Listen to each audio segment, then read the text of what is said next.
গাজার দিল আল বালায় একটি স্কুলে ইসরায়েলি হামলায় 15 শিশুসহ অন্তত 30 জন নিহত হয়েছে। শনিবারের ওই হামলায় আহত হয়েছে শতাধিক মানুষ। একই দিন গাজার আরও কয়েকটি স্থানে ইসরায়েলের সেনাদের হামলায় কমপক্ষে আরও 20 জনের মৃত্যু হয়েছে বলে জানিয়েছে হামাস নিয়ন্ত্রিত স্বাস্থ্য মন্ত্রণালয়। এদিকে দখলকৃত গোলান হাইটসের মাজদাল শামস এলাকার একটি খেলার মাঠে রকেট হামলায় কমপক্ষে 11 ইসরায়েলি নিহত হয়েছে। আহত হয়েছে অন্তত 19 জন। নিহতদের সবাই 10 থেকে 20 বছর বয়সী জানিয়েছে ইসরায়েল। হামলার জন্য লেবাননের হিজবুল্লাহকে দায়ী করা হলেও তা অস্বীকার করেছে তারা। গাজার দির আল বালায় অবস্থিত খাদিজা স্কুলে আশ্রয় নেওয়া শরণার্থীদের ওপর হামলা চালালে নারী ও শিশুসহ অনেকের প্রাণহানি ঘটে। প্যালেস্টাইন কর্তৃপক্ষের তথ্য মতে স্কুলটিতে কয়েক হাজার বাস্তুচ্যুত মানুষ আশ্রয় নিয়েছিল। সেখানে হামাসের একটি কন্ট্রোল সেন্টার রয়েছে বলে দাবি করেছে আইডিএফ। হামলার পর হতাহতদের নিয়ে স্থানীয় হাসপাতালে ছুটতে থাকে সেখানকার বাসিন্দারা। এই নারী বলছেন, বর্বর ওই হামলায় বহু মানুষ হতাহত হয়েছে। স্কুলটিতে আশ্রয় নেয়া অনেকেই এতে গুরুতর আহত হয়েছে। I saw people running towards the place that was struck.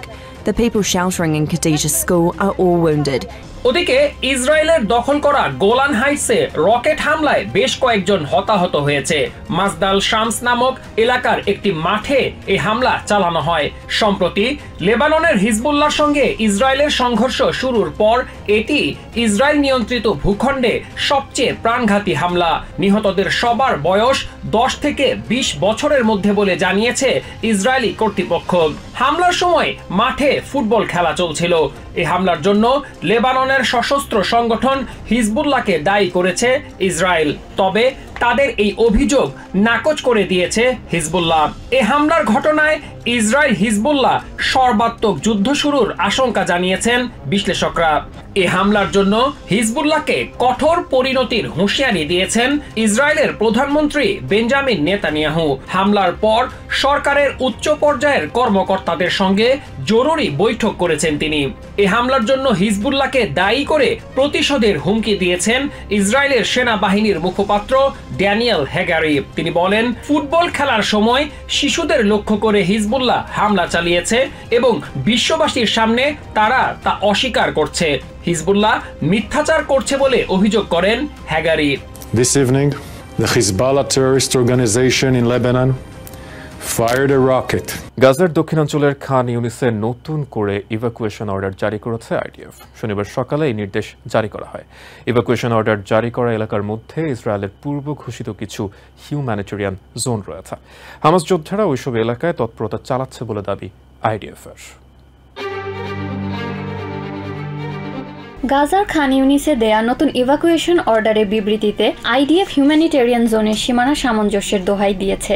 এখন আল মাওয়াসি থেকে দের আল বালার উপকূল পর্যন্ত এলাকাকে নিরাপদ ঘোষণা করা হয়েছে। নতুন করে বিবৃতি দেওয়ার আগে খান ইউনিসের পশ্চিমাঞ্চলে বড় একটি অংশ এই জোনের অন্তর্ভুক্ত ছিল। প্যালেস্টিনিয়ানদের সাময়িকভাবে নতুন ঘোষিত নিরাপদ এলাকায় সরে যেতে বলা হয়েছে। আইডিএফ জানিয়েছে, খান ইউনিসের পূর্ব ঘোষিত হিউম্যানিটেরিয়ান জোনের মধ্যে হামাসের ব্যবহৃত স্থাপনা আছে এমন সুনির্দিষ্ট তথ্য তাদের কাছে রয়েছে। ওই এলাকা থেকে বেশ কিছু রকেট হামলা চালানো হয় বলে জানিয়েছে তারা। এসব স্থাপনায় অভিযান চালানো হবে বলে হুঁশিয়ারি দিয়েছে আইডিএফ।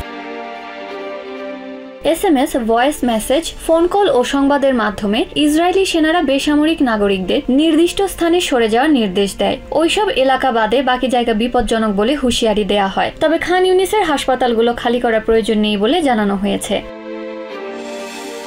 শনিবার সকালে ইভাকুয়েশন অর্ডার জারি করার কিছুক্ষণ পরে আইডিএফ জানায়, তাদের একটি যুদ্ধবিমান দের আল বালার একটি স্কুলে হামাসের কমান্ড সেন্টার লক্ষ্য করে হামলা চালিয়েছে। হামাসের অধীন মিডিয়া অফিস জানায়, ওই হামলায় অন্তত 31 জন নিহত হন। আইডিএফ এর দাবি, ওই হামলায় বেসামরিক নাগরিকদের হতাহতের সংখ্যা কমাতে যথাসাধ্য চেষ্টা করা হয়েছে।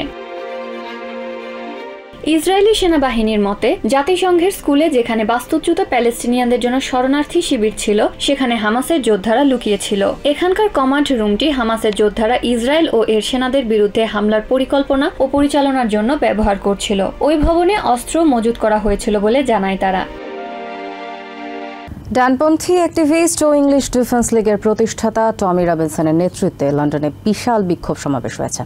শনিবার ট্রাফালগার স্কয়ারে অনুষ্ঠিত সমাবেশে অংশ নেয় কয়েক হাজার মানুষ। এর আগে রয়্যাল কোর্ট অব জাস্টিস এলাকায় জড়ো হয় বিক্ষোভকারীরা। এ সময় ব্রিটেন ফিরে চাই স্লোগান দেয় তারা। কেউ কেউ অভিবাসন ও মুসলমান বিরোধী স্লোগানও দেয়। এদিকে ভিক্টোরিয়া এমব্যাঙ্কমেন্ট গার্ডেন্সে পাল্টা সমাবেশ হয়েছে। ওই সমাবেশে অংশগ্রহণকারীরা বর্ণবাদ ও ফ্যাসিবাদের বিপক্ষে স্লোগান দেয়। অপ্রীতিকর পরিস্থিতি এড়াতে দুই সমাবেশ স্থলেই অতিরিক্ত পুলিশ মোতায়েন করা হয়। পাল্টা বিক্ষোভকারীদের লাঞ্ছিত করার অভিযোগে টমি সমর্থক দুই ব্যক্তিকে আটক করে পুলিশ।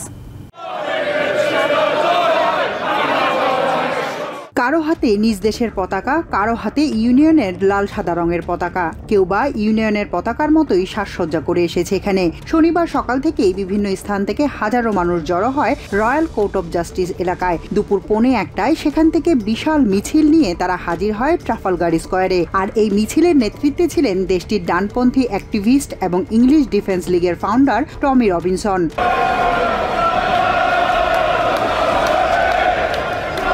এ সময় টমি রবিনসন বলেন, যারা দেশকে ভালোবাসে এবং একজন ব্রিটিশ হিসেবে গর্ববোধ করেন তারাই এই মিছিলে অংশ নিয়েছে। এই সমাবেশটি হবে ব্রিটেনের সবচেয়ে বড় দেশপ্রেমিক সমাবেশ। মিছিলে অংশগ্রহণকারীরা ব্রিটেন ফিরে চাই শিরোনামে বিভিন্ন স্লোগান দেয়। মিছিলকারীদের কেউ কেউ অভিবাসন ও মুসলিম বিরোধী স্লোগানও দেয়। সমাবেশে অংশ নেয়া এই ব্যক্তি বলেন, সরকার জনগণের স্বার্থে কাজ করছে না, তারা কি বলতে চায় তা শুনতে চায় না। এই সমাবেশের উদ্দেশ্য সরকারের কাছে জনগণের বক্তব্য পৌঁছে দেয়া। এই ব্যক্তি বলেন, এই সমাবেশ কোনো বর্ণবাদী সমাবেশ নয়, বরং অতিরিক্ত অভিবাসীর কারণে জনমনে যে ক্ষোভের সৃষ্টি হয়েছে তারই বহিঃপ্রকাশ। এদিকে দুপুর 1:30টার সময় ভিক্টোরিয়া এমব্যাঙ্কমেন্ট গার্ডেন্সে অনুষ্ঠিত হয় পাল্টা সমাবেশ কর্মসূচি। এতে অংশ নেয় শতাধিক মানুষ। সমাবেশে অংশগ্রহণকারীরা বর্ণবাদ ও ফ্যাসিবাদের বিপক্ষে স্লোগান দেয়। এ সময় তারা ব্রিটেনকে অভিবাসী বান্ধব দেশ বলেও অভিহিত করেন। Most people in the UK are anti-racist.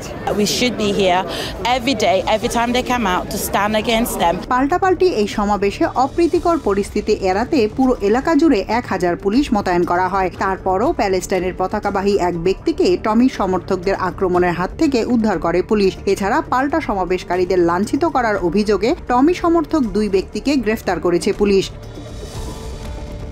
Magazine rolling stone আয়োজিত আমেরিকাস নেক্সট টপ হিটমেকারে সেরা 10-এ স্থান করে নিয়েছে বাংলাদেশি সঙ্গীত শিল্পী পাপি মনা।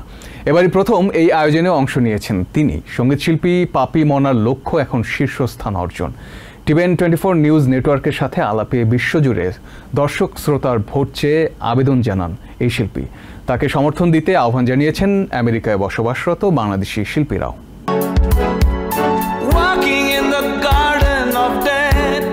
সুরের সাথে পথ চলা দীর্ঘ 25 বছরের বাংলাদেশ ছাপিয়ে এবার তার কণ্ঠ দাপিয়ে বেড়াচ্ছে আন্তর্জাতিক পরিসর। বিশ্বখ্যাত ম্যাগাজিন রোলিং স্টোন আয়োজিত আমেরিকাস নেক্সট টপ হিটমেকারে প্রথমবারের মতো বাংলাদেশের কোনো শিল্পীর অংশগ্রহণ।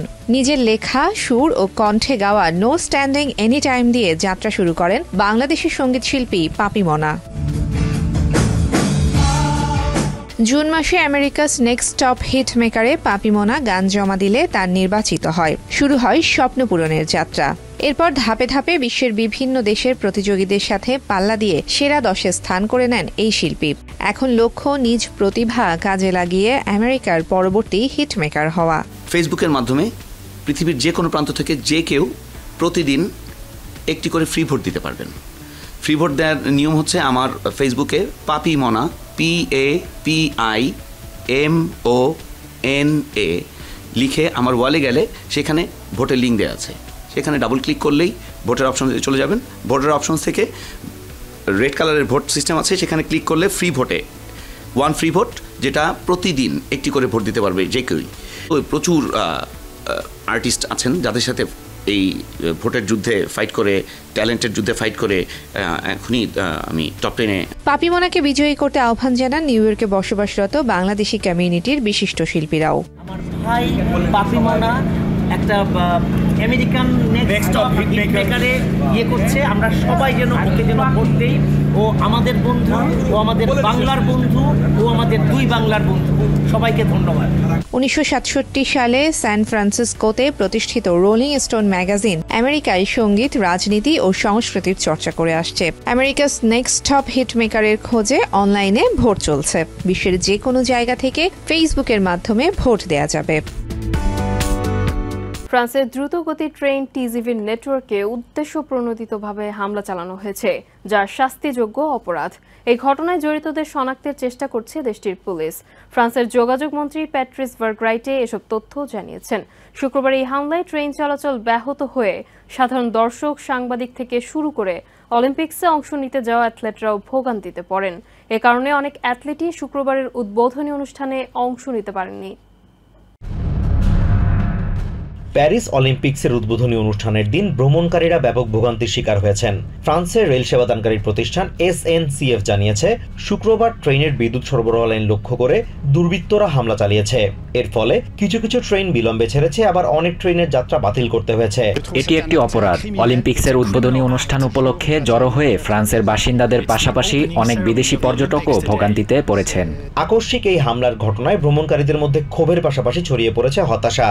আমরা আমাদের গন্তব্যে পৌঁছানোর জন্য বিকল্প খোঁজার চেষ্টা করছি। সন্ধ্যা 6:30 পর্যন্ত ফেরি পাওয়া যাচ্ছে। ফ্রান্সের যোগাযোগ মন্ত্রী প্যাট্রিস ভার্গ্রাইটে এই কর্মকাণ্ডকে শাস্তিযোগ্য অপরাধ বলে উল্লেখ করেছেন। তিনি জানিয়েছেন, ঘটনাস্থলে আগুন লাগানোর বিভিন্ন আলামত পাওয়া গেছে। আমরা এখন পর্যন্ত যে প্রমাণ সংগ্রহ করেছি তা থেকে এটাই স্পষ্ট যে এই ঘটনা ইচ্ছে করে ঘটানো হয়েছে। ঘটনাস্থল থেকে দুর্বৃত্তদের ভ্যানে করে পালিয়ে যাওয়ার দৃশ্য ধরা পড়েছে ক্যামেরায়।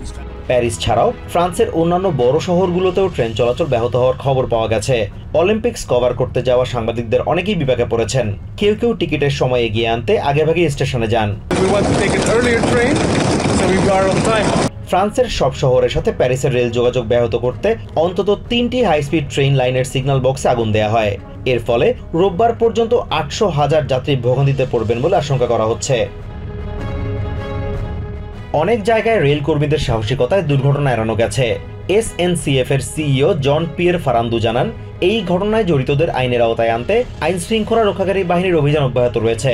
The police force are looking after, of course, the people who have committed this assault against the French network. শুধু দর্শক বা সাংবাদিক নন, ভোগান্তিতে পড়েন অলিম্পিক্সে অংশ নিতে আসা অ্যাথলিটরাও। তাদের বহনকারী 4টি ট্রেনের মধ্যে 2টি স্থগিত করা হয়। ফলে অনেকেই উদ্বোধনী অনুষ্ঠানে অংশ নিতে পারেননি। নিউ ইয়র্ক থেকে সম্প্রচারিত TVN 24 টেলিভিশন বিশ্বজুড়ে বাঙালির কণ্ঠস্বর।